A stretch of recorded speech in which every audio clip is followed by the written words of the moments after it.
Au cœur de Londres, au pied de la cathédrale Saint-Paul, se niche l'arpent de territoire le plus riche que la Terre ait jamais porté, la City of London. Les initiés l'appellent le Square Mile. À peine 3 km² où opèrent quelques 550 banques et la moitié des plus grands assureurs de la planète. Plus que New York, Francfort et Paris réunis. Le volume d'affaires qui se brasse ici le jour, le long de la Tamise, est 5 fois supérieur au PNB du pays.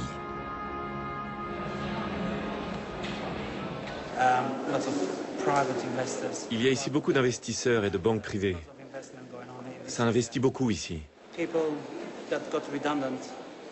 Avec la crise, beaucoup de gens ont perdu leur boulot et lors des entretiens d'embauche, ils doivent faire davantage attention à leur apparence, au cirage de leurs chaussures. J'arrive un peu à bavarder avec eux. Et ils se livrent devant moi sans difficulté. Ils me disent des choses que des gens paieraient pour savoir. Je les côtoie depuis des années maintenant. J'ai entendu pas mal d'histoires. C'est assez fascinant. Ici, les riches restent riches. Quelques millions en moins, mais toujours riches.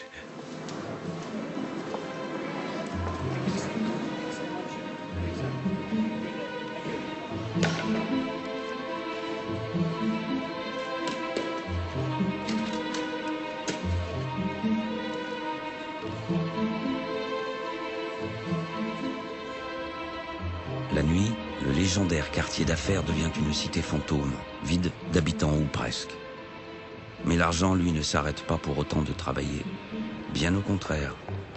La bourse de Londres est la seule bourse du monde, avec celle de New York, à n'avoir jamais fermé ses portes, même en temps de guerre.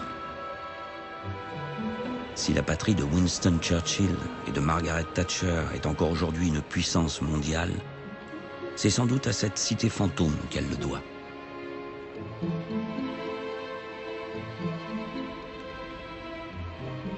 La City a toujours su se protéger des regards extérieurs. Rares sont ceux qui ont pu percer ses petits et grands secrets. John Christensen y a consacré une partie de sa vie. Pour qui souhaite visiter la City, quand vous franchissez les limites de cette enclave autonome, vous tombez nez à nez avec des statues du griffon. Le griffon est la bête mythologique, moitié lion, moitié dragon, chargée de garder le trésor. C'est le symbole de la City of London que l'on voit dès l'entrée dans la City. À chaque grande intersection, un griffon se tient là pour signifier « Vous entrez maintenant dans le trésor, vous entrez dans un nouveau territoire. Ici, c'est nous qui avons le pouvoir. »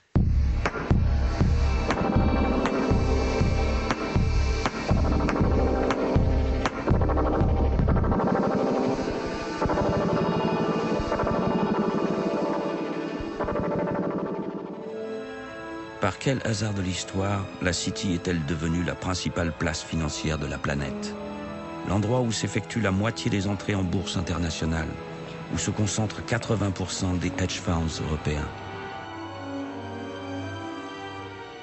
Tout cela est le fruit de la longue histoire d'une cité médiévale, placée sous l'autorité de Dieu et indépendante de la couronne depuis bientôt 1000 ans. Cela fait de la City l'entité politique la plus ancienne au monde. Des siècles durant, l'argent a prospéré à la City. Sans elle, le Royaume-Uni n'aurait pu financer son expansion coloniale, ses guerres contre Napoléon ni sa révolution industrielle. C'est grâce à la City of London que la couronne a pu souvent exaucer ses rêves de grandeur. La City ne manque pas une occasion de le lui rappeler. Nous sommes au pied de Saint-Paul, à Temple Bar, un lieu très symbolique. C'est ici que monarques et souverains doivent se défaire de leurs attributs armés avant de se placer sous la protection de la City. La reine Victoria, par exemple, lors de son jubilé de diamant, a eu à se défaire de ses armes et insignes. Elle a été accueillie avec une épée, celle-là même que la reine Elisabeth offrit pour l'ouverture de la Bourse Royale, qui se trouve sur Paternoster Square. Ce lieu est donc chargé d'histoire. De ce côté, vous avez Ave Maria Street, là c'est Amen Street. Un lieu consacré à Dieu, à l'argent, mais assurément pas à la démocratie. Historien de formation, Lord Maurice Glassman est l'un des rares universitaires britanniques à avoir étudié les ressorts politiques de la City. La façon dont la cité médiévale est devenue un pilier majeur de l'establishment britannique. La City s'est dotée d'un parlement, né plusieurs siècles avant que la monarchie ne devienne à son tour parlementaire. Créée à l'origine par des citoyens libres, ou freemen, la City est le berceau historique de la démocratie britannique. Pour élire ses parlementaires, la City a mis en place un système électoral complexe, sans aucun équivalent au monde.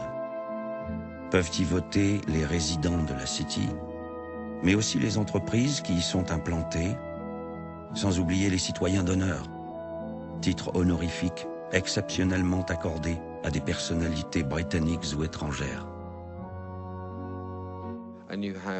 Vous avez des entreprises comme Goldman Sachs, des banques chinoises, autrement dit des apparatchiks communistes, qui peuvent voter aux élections à la City of London, tout ça le plus légalement et le plus légitimement du monde.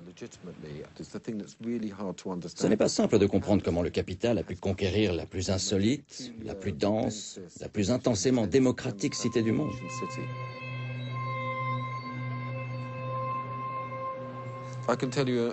Il y a quelque chose d'encore plus extraordinaire.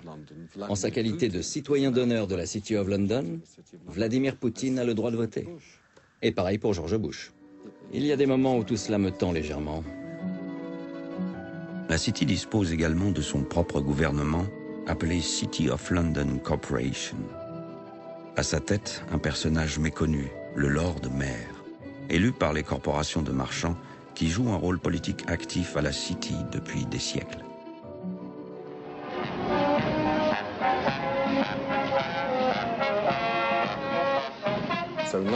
À Londres, nous avons un maire élu par le peuple, mais sans réel pouvoir. Son nom est Boris Johnson.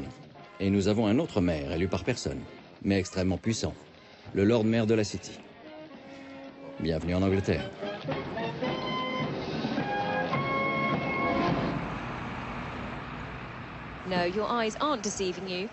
Non, vous ne rêvez pas, c'est bien London Bridge. Et là-bas, oui, c'est bien un troupeau de moutons. Cela peut paraître surprenant, mais il ne s'agit pas d'une première. Il s'agit là d'un privilège ancien de près de 1000 ans, accordé à un nombre restreint de Londoniens. Les marchands de bestiaux souhaitant entrer dans Londres pour vendre leur cheptel pouvaient le faire sans avoir à s'acquitter de taxes à London Bridge et ailleurs aussi. Et nous réaffirmons ce droit. Et ainsi, nous célébrons les bonnes vieilles traditions de nos anciens, sans perdre de vue la bonne cause, la collecte d'argent pour les œuvres charitables du Lord Mayor.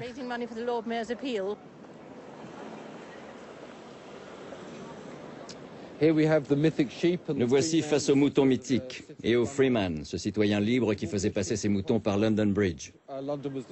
Londres était alors le centre du commerce international dans le nord de l'Europe et les Freeman n'avaient pas à payer de taxes. Et l'histoire de la City of London a beaucoup à voir avec l'allergie à l'impôt.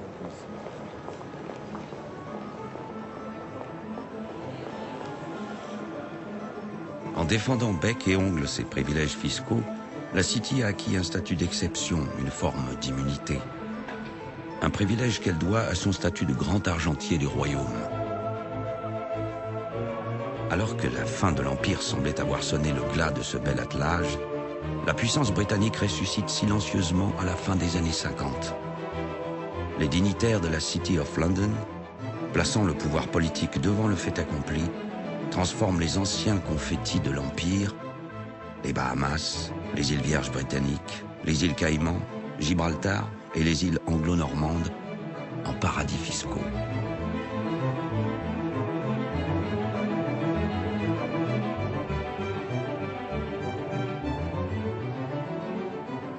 Londres est au cœur d'une galaxie de satellites. La dernière fois que nous avons compté le nombre de paradis fiscaux, nous sommes arrivés à un total de 60 pays, dont la moitié est directement issue de l'ex-empire britannique. Ils battent peu ou prou pavillon britannique et sont étroitement liés à la City of London. Ils fonctionnent sur le droit anglais, on recourt à des banques anglaises, dont beaucoup sont très présentes à la City. C'est cela qui vaut à Londres d'être à la fois la plus grande place financière et le plus grand paradis fiscal de la planète. En créant ces centres offshore qui pratiquent souverainement le secret bancaire et la non-imposition, la City forge une pièce maîtresse de la globalisation financière à venir. En quelque sorte, elle la préfigure.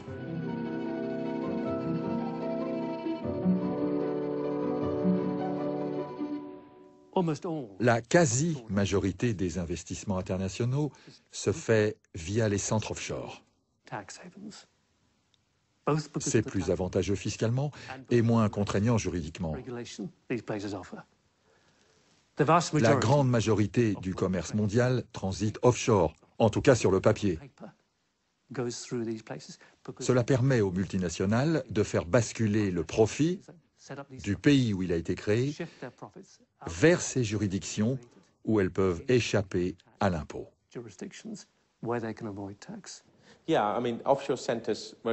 Écoutez, les centres offshore ont été reconnus par le gouvernement et le fisc britannique, et ce depuis des années. C'est de l'optimisation fiscale. Bien sûr, cela ne vaut que pour des gens qui ont assez d'argent pour se sentir concernés.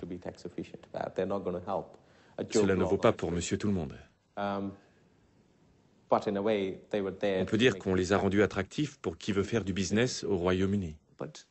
À cela près que cela crée une distorsion massive dans le mouvement de globalisation. Pour moi, les paradis fiscaux sont au cœur de la globalisation. Ils en sont aussi la principale faiblesse. Et ça me sidère que la plupart des économistes, des observateurs, passent sous silence les paradis fiscaux, alors qu'ils sont au cœur de cette globalisation, et qu'ils expliquent pour une grande part pourquoi elle a échoué à répondre aux attentes des peuples.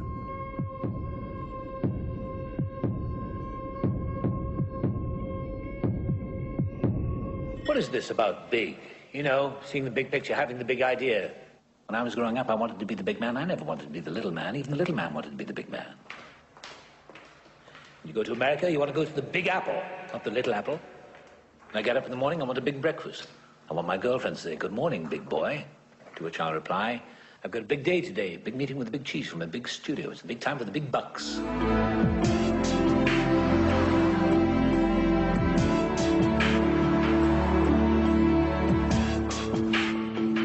And in my big meeting, I'll turn to one of the big hitters and I'll say, "I love this movie. It's got to be big.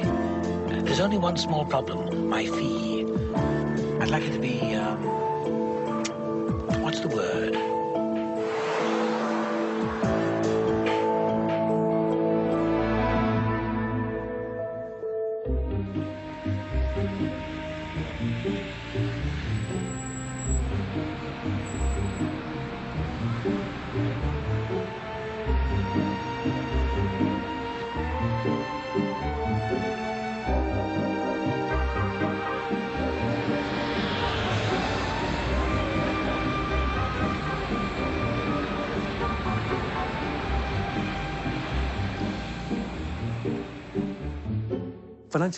La dérégulation des marchés financiers du début des années 1980, encouragée entre autres par le Fonds monétaire international, a conduit à une croissance exponentielle des volumes financiers détenus dans les paradis fiscaux. Ici, on ne parle plus en milliards, mais en milliers de milliards. D'après les derniers chiffres dont on dispose, il est question de 20 000 milliards de dollars. Cela fait beaucoup d'argent. Pour donner un ordre de grandeur, cela serait suffisant pour régler l'ardoise de la crise économique actuelle. Et si des impôts étaient perçus sur les intérêts que rapporte cet argent, nous pourrions financer l'intégralité du plan anti-pauvreté des Nations Unies.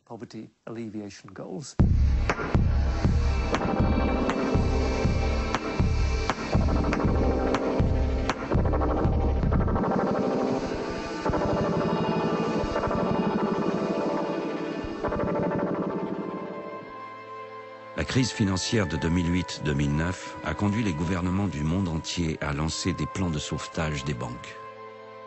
Avec 1800 milliards d'euros, le plan de sauvetage britannique sera le plus important de tous. Ici, Le séisme bancaire fut tel que la commission du Trésor de la Chambre des communes prit la décision d'examiner de plus près le rôle du secteur financier dans le déclenchement de la crise. Could you tell me how many subsidiary companies your group uses and are incorporated in the Isle of Man? I don't have that number with me. I'd be happy to look into it. Well, according to the return that your group company put in last year, you have 30 subsidiaries operating in that jurisdiction. Can you tell me how many subsidiary companies you have operating in Jersey? I don't have that number with me either. The number is 38. Can you tell me how many subsidiary companies of your group are incorporated and operating in the Cayman Islands? Same answer. You have 181. Now, of course, all of these are well-known tax havens which are used by companies, and a cursory reading of your group returns shows that you have over 300 such companies operating in tax haven jurisdictions around the world. Pourquoi donc Londres maintient-elle la fiction de ces territoires d'outre-mer? Jersey, Guernesey, Île de Man, Sark. La démonstration a été faite, preuve à l'appui, que de l'argent sale transite par ces zones de non-droit. Et quand la City a de l'argent qu'elle préfère ne pas manipuler directement, elle l'envoie à Jersey. Pourquoi Jersey? Parce que la législation y est défaillante. Il y a le secret, le système des trusts. C'est tout ce système qui donne à Londres cette couleur, cette touche offshore, si utile au travail des banques au sang plus bleu.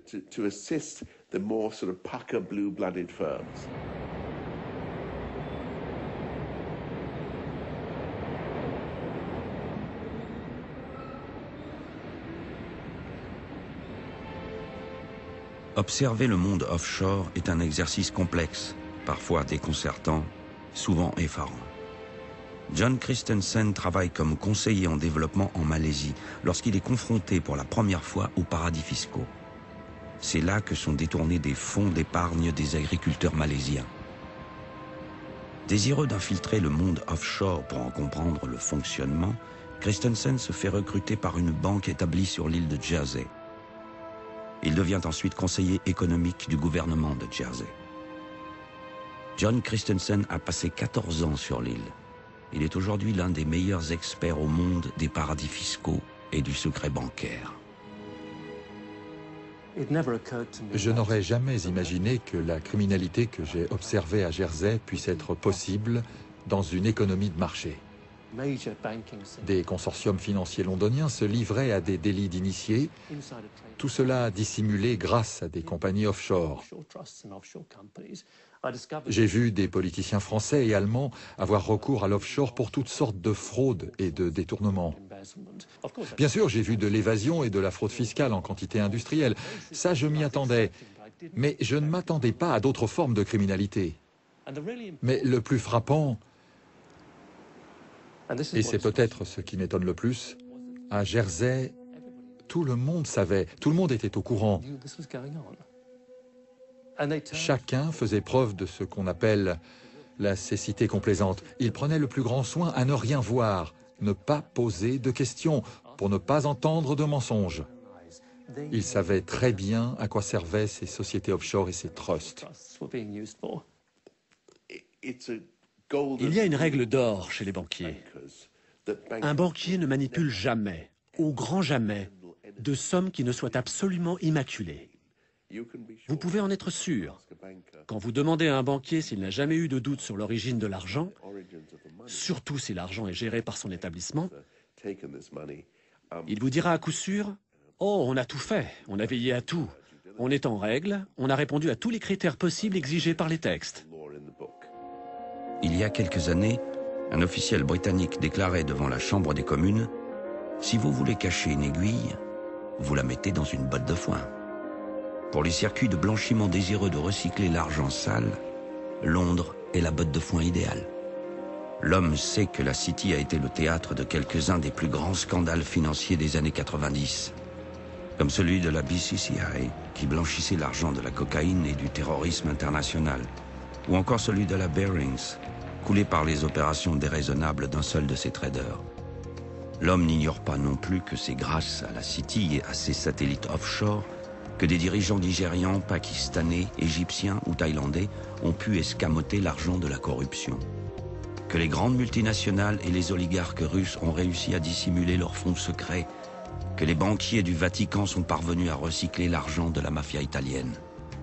Autant de flux clandestins dont on ne découvre jamais l'existence, sauf accident. Chaque fois que je viens à Blackfriars Bridge, je pense à Roberto Calvi, retrouvé pendu ici en 1982 avec des pierres dans ses poches. Calvi, le banquier de Dieu, le banquier du Vatican. La City a toujours eu un rapport compliqué avec Dieu. Sa devise est « Domine dirige nos », Dieu nous guide. En fait, Dieu n'a jamais été le guide de la City.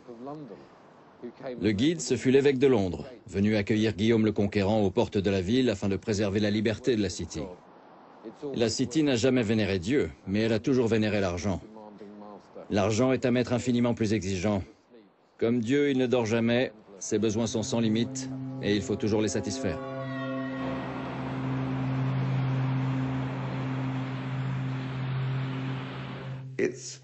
Londres est une tuyauterie complexe. Et cela ne fait aucun doute. Londres est un aimant pour les gens les plus riches du monde. Cela n'est pas un hasard non plus si cet argent est souvent douteux. Pourquoi Londres est si attractif pour ceux qui manipulent l'argent sale? À cause d'une croyance extraordinaire qui perdure depuis toujours, selon laquelle Londres est à la pointe. Londres est au premier plan. Londres est tout à fait spécial. On est là au cœur des standards de qualité. Cela a à voir avec le fait d'être anglais. Tout cela pour le blanchisseur, c'est le visa ultime, l'imprimature, le sceau de l'excellence.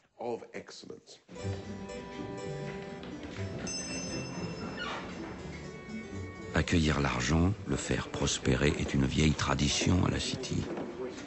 Et le respect des vieilles traditions est une seconde nature, presque une raison d'être pour la Grande-Bretagne. C'est ce chic indémodable, ce parfum de respectabilité dont raffolent les grands détenteurs de capitaux.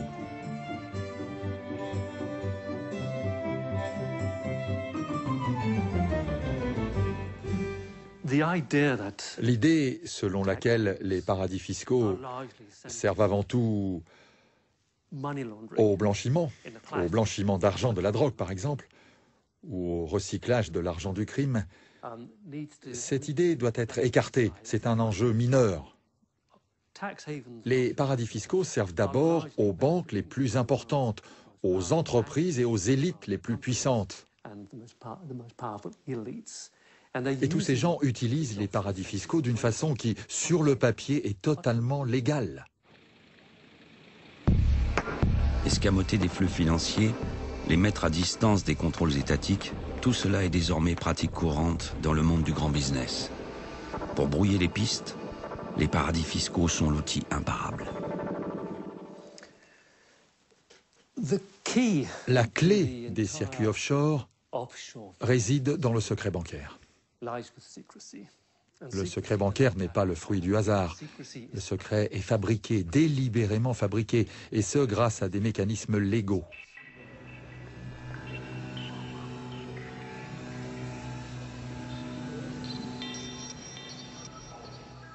La marche à suivre est assez caractéristique. L'argent avance par paliers. Qu'est-ce que j'entends par là? L'argent ne va pas directement d'Asie ou de Russie vers Londres ou les autres grands centres. Généralement, l'argent va dans des juridictions de première intention, Chypre dans le cas de l'argent russe. L'évaporation, l'escamotage de l'argent fonctionne selon un cycle. Un cycle où l'on transite par différentes étapes. L'argent est transformé, ses provenances se mêlent, et il devient presque impossible aux régulateurs d'identifier la source de cet argent. La plupart des trusts offshore que j'ai pu observer, y compris ceux que j'ai moi-même créés, ont adopté ce que j'appelle des flea clauses. Flee,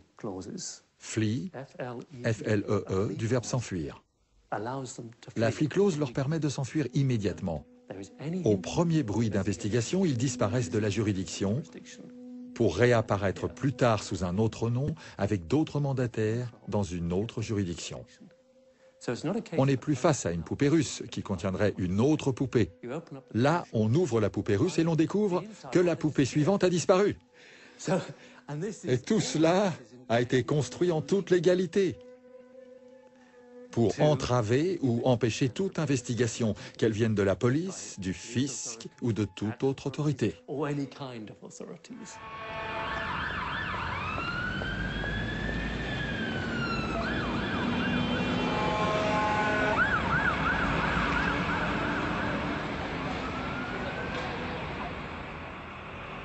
Les pistes définitivement brouillées, il ne reste plus à l'argent qu'à réapparaître au grand jour, si possible sous la façade la plus honorable. Capitale mondiale de la finance, Londres est cette façade la plus honorable. Pour autant, le but n'est pas que l'argent reste à Malte, Gibraltar ou Chypre. Ce ne sont pas des grands centres financiers. L'idée est que l'argent arrive à Londres. Une fois là, il sera à peu près définitivement à l'abri des investigations. Il aura même l'apparence de l'argent propre. Et à partir de là, l'argent peut repartir de Londres pour s'investir n'importe où dans le monde sans fiscalité ou presque.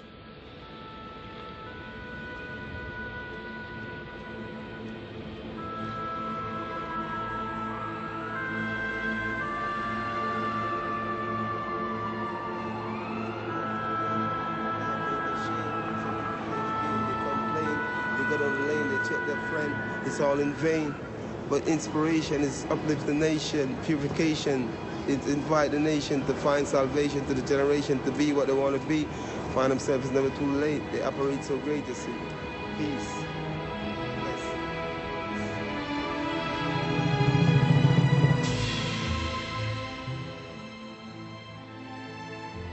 Pour que la mécanique des paradis fiscaux, imparable dans son principe, fonctionne pleinement, il reste un dernier palier à franchir, l'ultime palier. Londres aurait-elle pu devenir ce qu'elle est devenue sans le secret, les astuces fiscales, tout ce qui concourt à faire de Londres un paradis fiscal? À mon avis, absolument pas. Cela a même été le principal argument de vente de Londres. Cet argument de vente ne vient pas du ciel. Il a été créé dans la plus grande discrétion, avec minutie, au prix d'une intense pression de la City elle-même et avec la bénédiction du pouvoir politique à Westminster.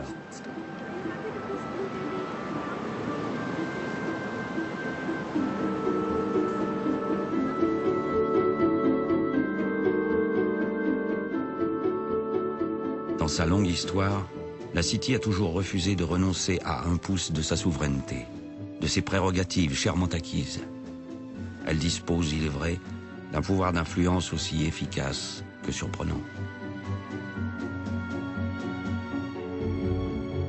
Le Premier ministre vient parler chaque année à la Guildhall. Le ministre des Finances fait chaque année un discours à Mansion House, la résidence du Lord Mayor. Mais la City of London Corporation offre plus intéressant encore. Elle traduit physiquement la façon dont le capitalisme représente ses intérêts. Tout à fait curieusement, ils ont même un représentant non élu qui siège au sein même du Parlement britannique. Une fonction très ancienne, celle du Remembrancer.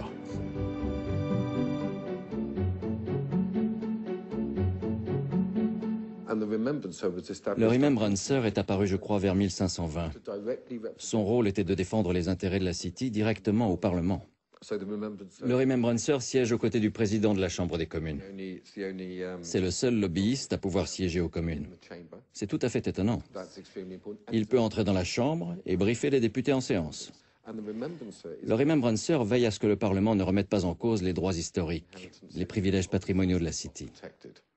Le Remembrancer a également un accès direct au ministre, tenu de lui répondre dans les 24 heures quand il appelle. Le nom du Remembrancer actuel est Mr. Double, ce qui ajoute à la beauté des choses. C'est tout à la fois un homme absolument charmant et un lobbyiste tout à fait redoutable. Et le boulot de Mr. Double, comme Remembrancer, est de rappeler à chacun au Parlement où réside le vrai pouvoir.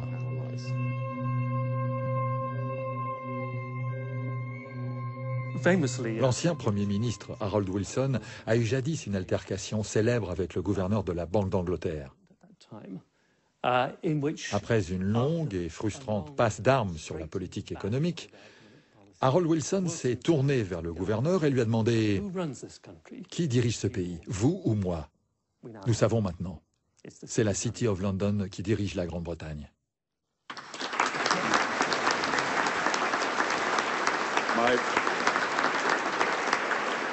My Lord Mayor, my late Lord Mayor, Your Grace, my Lord Chancellor, Your Excellencies, my Lords, Aldermen, Sheriffs, Chief Commoner, ladies and gentlemen. La première priorité du Parti travailliste, avec Tony Blair et surtout Gordon Brown, fut d'accepter la suprématie du capital financier, de laisser la croissance économique intégralement aux mains de la City. Le Parti travailliste a laissé la City libre de ses appétits. On comptait sur l'argent de la City pour financer la politique intérieure et extérieure du pays.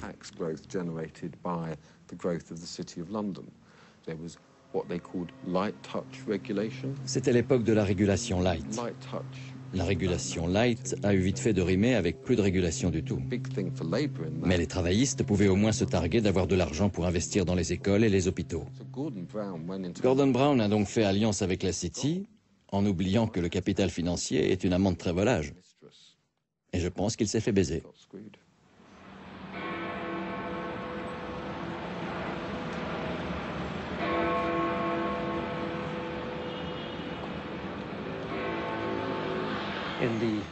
Au tout début de la décennie 2000, le gouvernement britannique a été jusqu'à vendre les bâtiments des centres des impôts. Autrement dit, son propre parc immobilier à une compagnie privée basée dans un paradis fiscal.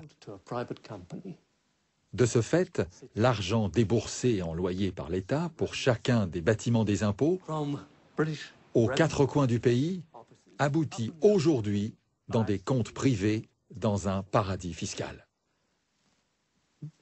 C'est tout simplement fou. Fin 2007, la City est la première place européenne à être atteinte par la crise financière qui secoue depuis quelques mois les États-Unis. Les principales banques du pays sont au bord de la faillite. In an age when computers in our pockets can tell us everything from Grandma's phone number to the complete works of Shakespeare, no one can explain what happened on Wall Street Thursday, when stocks plummeted nearly 1,000 points in less than an hour. And on a day like Thursday, seriously destabilizing the market. The Dow plummeted nearly 23%, its largest one-day drop ever. Quand la finance s'est écroulée en 2008, Gordon Brown a été confronté à son sort. Sauver non pas l'économie, mais la City. Il a pensé que le destin du Parti travailliste était de sauver la finance internationale et la prééminence de la City of London. Mais je ne crois pas qu'il ait réellement compris la nuance entre le destin et le sort. Au bout du compte, la City a fait et défait la carrière de Gordon Brown. Et l'un ne vaut pas mieux que l'autre.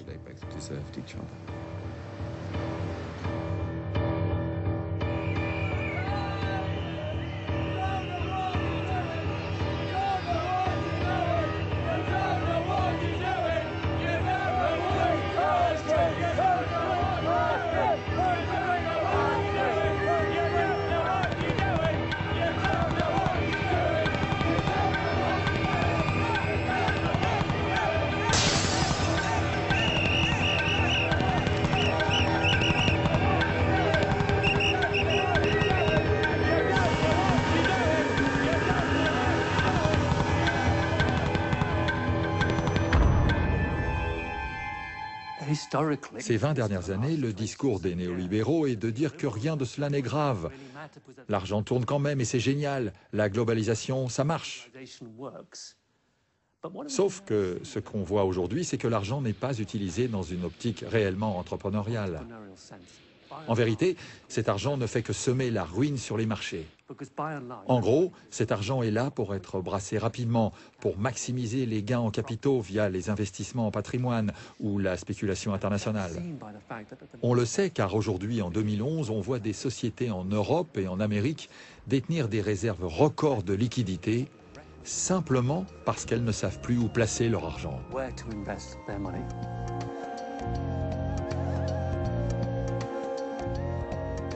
Royaume-Uni, la finance est soumise à des contraintes légales et réglementaires rigoureuses, similaires à ce que l'on observe ailleurs en Europe.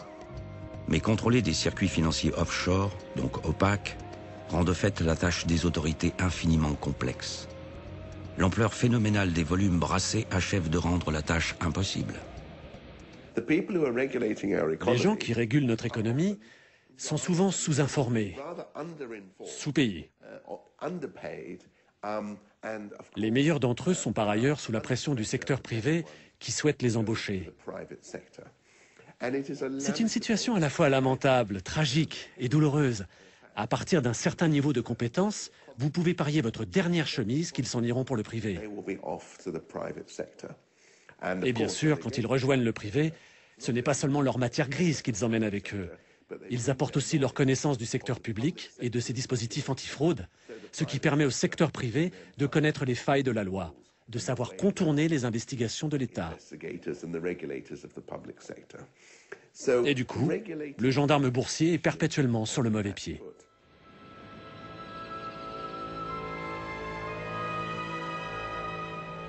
La crise financière de 2008-2009 fut une occasion manquée historique de réformer la finance internationale. Passé le temps du remords et de la contrition apparente, la City s'est remise peu à peu à ses bonnes vieilles habitudes. Survivre à la crise, sans avoir eu à renoncer ni au secret bancaire ni à la fuite devant l'impôt, est une performance de premier ordre.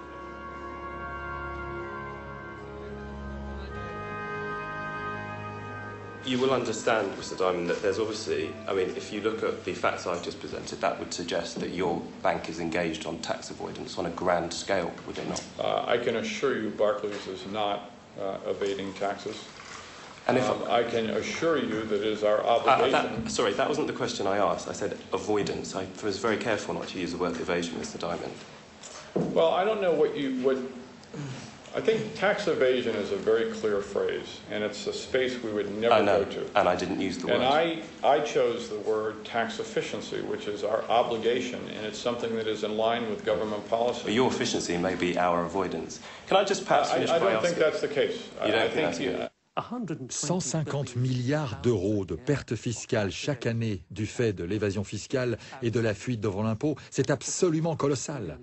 Si le peuple britannique prenait la pleine mesure de ce qui se passe, s'il savait qu'il pourrait bénéficier non seulement de meilleurs services publics, mais en plus de baisses d'impôts, je crois qu'il serait plus présent dans les rues aujourd'hui. Pas de si, pas de mais, non à l'austérité. Pas de si, pas de mais, non à l'austérité.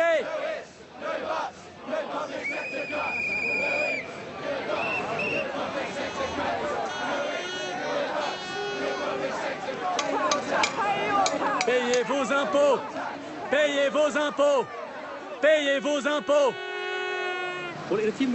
Dans quelques minutes, des activistes, pas seulement ici, sur Oxford Street, mais un peu partout dans le pays, vont commencer des actions directes contre le propriétaire de Topshop. Le propriétaire de Topshop est le milliardaire Sir Philip Green. Il a été anobli par le gouvernement britannique pour services rendus à l'économie. C'est aussi un champion de la fuite devant l'impôt. Il fait cela de façon spectaculaire. Il se verse ses dividendes non pas à lui-même, mais à sa femme.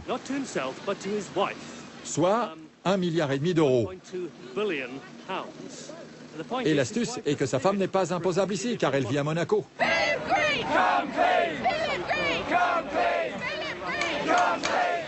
Payez vos impôts, payez vos impôts, payez vos impôts.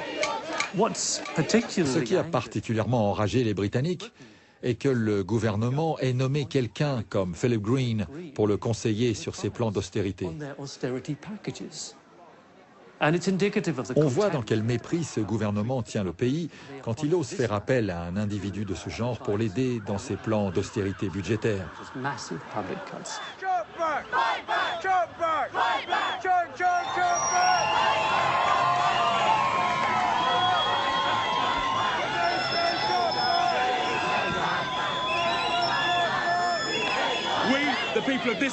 Nous, citoyens du Royaume-Uni, de Grande-Bretagne et d'Irlande du Nord, demandons la restitution de ce qui est nôtre, sous la forme de redressements fiscaux.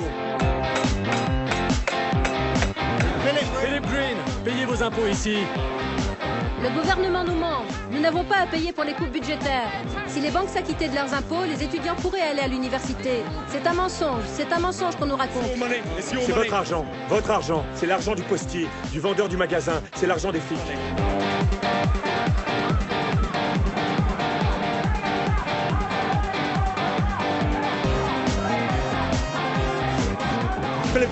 Philip Green ne manque pas de nous rappeler que nous sommes ici chez lui. Et nous tenons à lui rappeler qu'il s'est accaparé ce qui nous appartient, par le biais des impôts qu'il ne paie pas aux services fiscaux de Sa Majesté.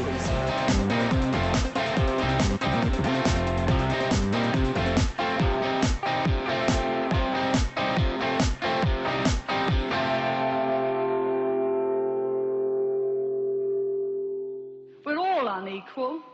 No one, thank heavens, is quite like anyone else, however much the socialists may pretend otherwise. And we believe that everyone has the right to be unequal.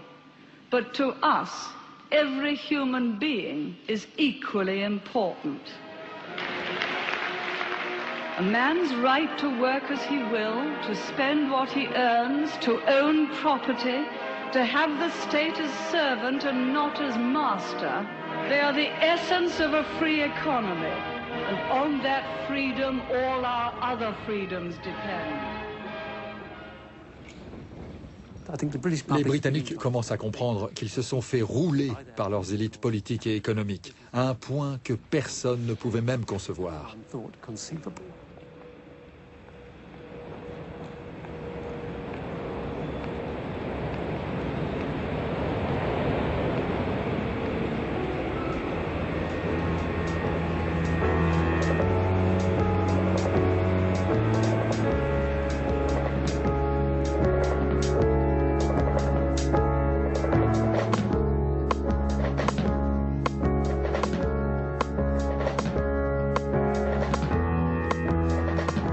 An estimated 75,000 homes will be repossessed this year, and nearly 2 million households already await social housing. The housing crisis is real. Please help us to provide urgent advice and support.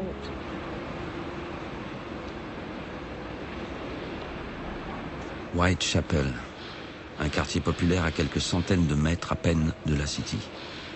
Ici, les centres d'accueil ouvrent tous les jours de l'année pour prendre en charge le flot croissant de ceux qui sont désormais dans la rue.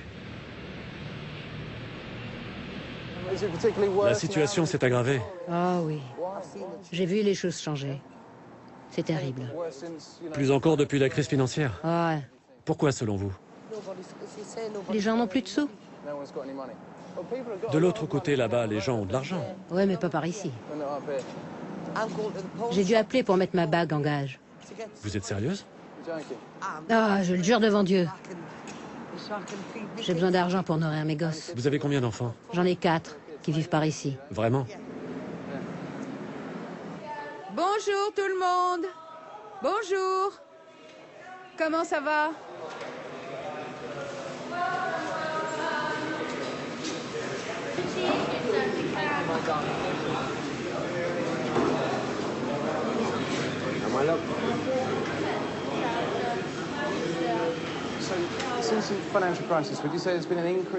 Avec la crise, vous avez plus de monde? Je vois arriver de nouvelles têtes. Dès qu'on a des gars qui se sortent de la rue, on en voit d'autres qui arrivent. Je dirais qu'un quart d'entre eux sont nouveaux, peut-être plus. Ça, c'est le planning de nos volontaires. Là, c'est les gens de la Deutsche Bank. Là, on a Allen and Overy. Là, c'est la Bank of New York. C'est la responsabilité sociale. Toutes les grandes entreprises ont une politique de responsabilité sociale. Ils pensent qu'ils doivent rendre un peu.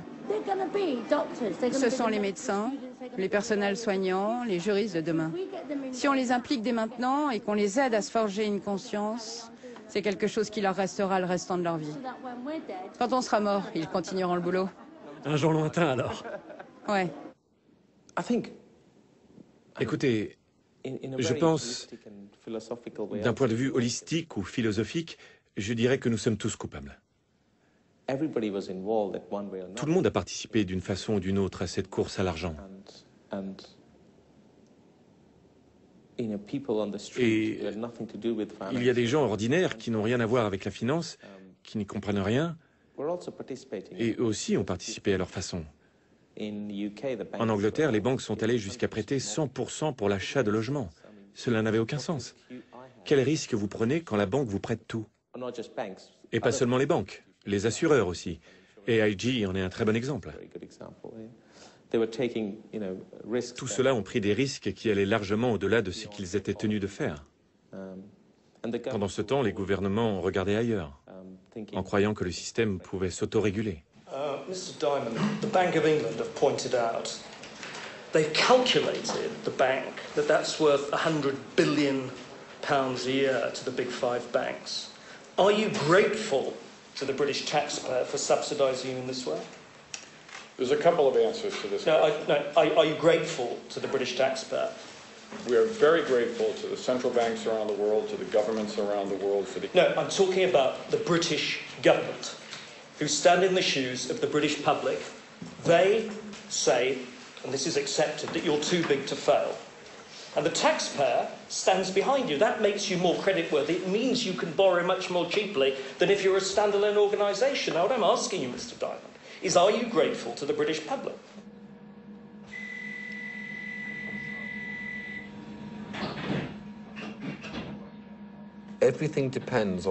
Tout se jouera sur notre capacité à raconter l'histoire de cette crise. Est-ce un épisode de plus dans l'histoire de notre dépendance au secteur financier? Ne faut-il pas plutôt y voir un moment catastrophique de l'histoire de l'Angleterre? Le signe de notre impuissance politique, de la dégradation de la valeur du travail, avec cette pression qui s'applique à chaque individu pour assurer ses fins de mois, dans l'espoir d'un profit à court terme, au détriment du bien commun? C'est ça maintenant qui doit changer.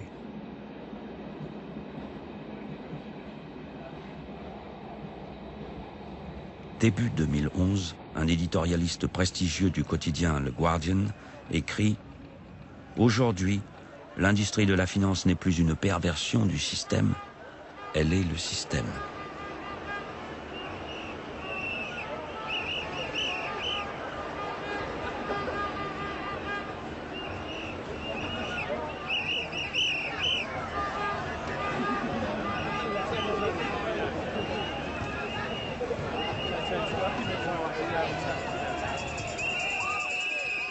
Je trouve mon inspiration chez Franz Kafka et sa fantastique nouvelle sur la Grande Muraille de Chine. Cette muraille a mis des siècles à se construire. Et comment motive-t-on les gens pour un projet à aussi long terme? Il est très difficile de motiver les gens pour quelque chose qui n'avancera probablement pas beaucoup de leur vivant. Mais je vois beaucoup d'enthousiasme et d'optimisme. Et même quand l'optimisme n'est pas là, on sent des gens intellectuellement habités, parce que nous savons que nous devons faire ça. C'est ce qui permet de maintenir en vie l'espérance humaine. Il faut identifier les failles dans lesquelles ces sociétés s'engouffrent, repérer toutes ces faiblesses réglementaires et les corriger les unes après les autres. Nous ne sommes pas face à un dragon que nous pouvons tuer d'une simple flèche bien ajustée. Nous devons découper ce dragon en tranches, depuis la queue jusqu'à la tête. Avec mes collègues du réseau pour la justice fiscale, nous avons identifié ces failles réglementaires. Une de ces failles réside dans la façon dont ces entreprises organisent leurs comptes. Elles ne sont pas transparentes. Elles ne révèlent pas où les profits ont été réellement faits dans les pays où elles opèrent. Eh bien, adoptons un nouveau standard comptable pour que l'on sache où les profits ont été réalisés. Et là, on verra que les profits n'ont pas été faits aux îles Vierges britanniques, mais en Afrique du Sud, en Zambie ou ailleurs.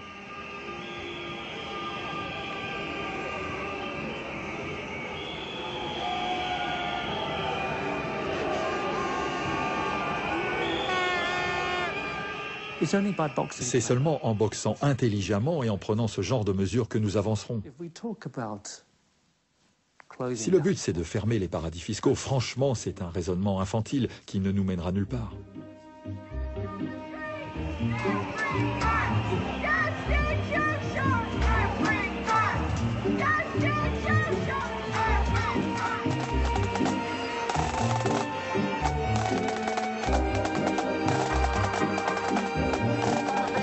devez nous dire si vous êtes du côté du peuple ou si vous êtes du côté de ces menteurs du gouvernement.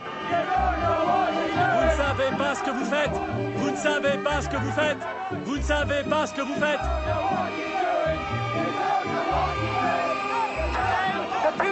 Il faut mettre un terme à cette honte.